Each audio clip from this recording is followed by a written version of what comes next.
Tapi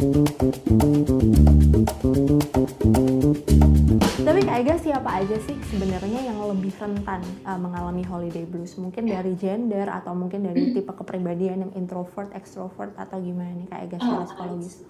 Ya, sebenarnya kalau dilihat semuanya bisa mengalami holiday blues ini ya, ada ya. Tapi memang secara penelitian dilakukan oleh APA, salah satunya yang paling rentan adalah perempuan. Oke. So, ya benar, perempuan itu lebih rentan dalam banyak penelitian secara mental health, perempuan itu lebih rentan mengalami masalah mental. Demikian juga dengan holiday blues. Sebenarnya ini juga bisa dipahami ya, karena biasanya kalau ada seremoni kegiatan kan perempuan tuh ya yang bantu-bantu nyiapin, yang paling sibuk gitu ya, Nada ya. Terus juga pertanyaan-pertanyaan sensitif tentang kapan nikah itu kan biasanya juga lebih sering ditujukan kepada perempuan gitu ya. Kalau laki-laki mungkin udah berumur masih dianggap biasanya tuh perempuan udah berumur biasanya kena tuh pressure dari pertanyaan-pertanyaannya sifatnya sosial demand gitu ya, tuntutan sosial ya. Jadi memang perempuan yang lebih banyak rentan. Ditambah lagi kalau memang ada faktor-faktor kayak tadi ya, masalah finansial ya, kemudian dalam kondisi berduka ya, misalnya orang tuanya meninggal belum lama sehingga tidak bisa melewati liburan bersama dengan orang tua yang tercinta, itu juga jadi salah satu faktornya. Tapi kalau dari sisi kepribadian, introvert, extrovert seperti apa? Memang sih teman-teman introvert yang perlu effort lebih ya, karena kan dia harus adjust, mengeluarkan energi lebih untuk connect sama orang banyak, orangnya juga nggak dikenal, biasanya dia suka dengan private face yang dia lakukan untuk mencamping diri dia, ini berkurang justru ya, ruang untuk dirinya sendiri gitu ya.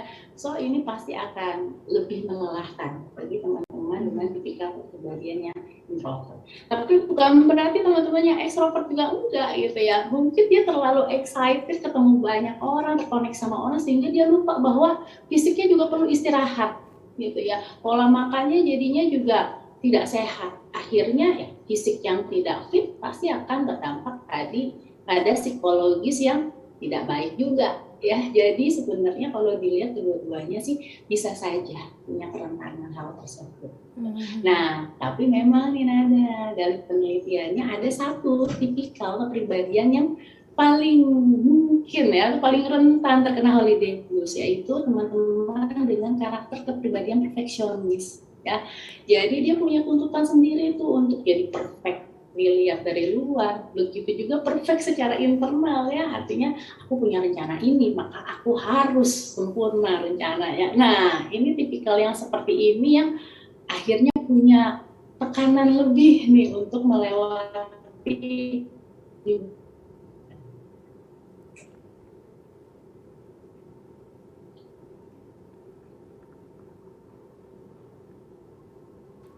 Halo Kak Ega, apakah suaraku terdengar? Iya Nada. Iya. Terdengar Nada. Tadi terputus kah Nada? Iya, tadi sempat nge-freeze gitu sih Kak Ega. Terakhir tadi Kak Ega sedang cerita tentang poin perfeksionis Kak. Mungkin bisa diulang lagi tuh. Iya.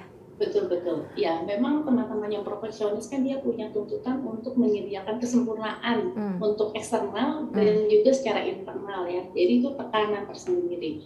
Dia mau serve orang lain secara excellent dan di sisi lain dia juga mau rencana-rencananya dia itu smooth, tidak ada gangguan. So ini akan jadi tekanan selama menjalani fase liburan di mana kita perlu dililing sama banyak kegiatan, dililing dengan banyak orang dan sebagainya. Tapi kalau secara umur nih Kak, apakah orang-orang di rentang usia tertentu itu tuh lebih rentan daripada yang lain gitu Kak? Ya, kalau dari skup besarnya dalam hal konteks mental issue ya, memang teman-teman yang ada di usia remaja akhir dan dewasa awal tuh sampai dengan 30 tahun itu paling rentan ya, dengan social pressure ya, pertanyaan-pertanyaan yang secara sosial mendemand gitu ya, menuntut manusia gitu.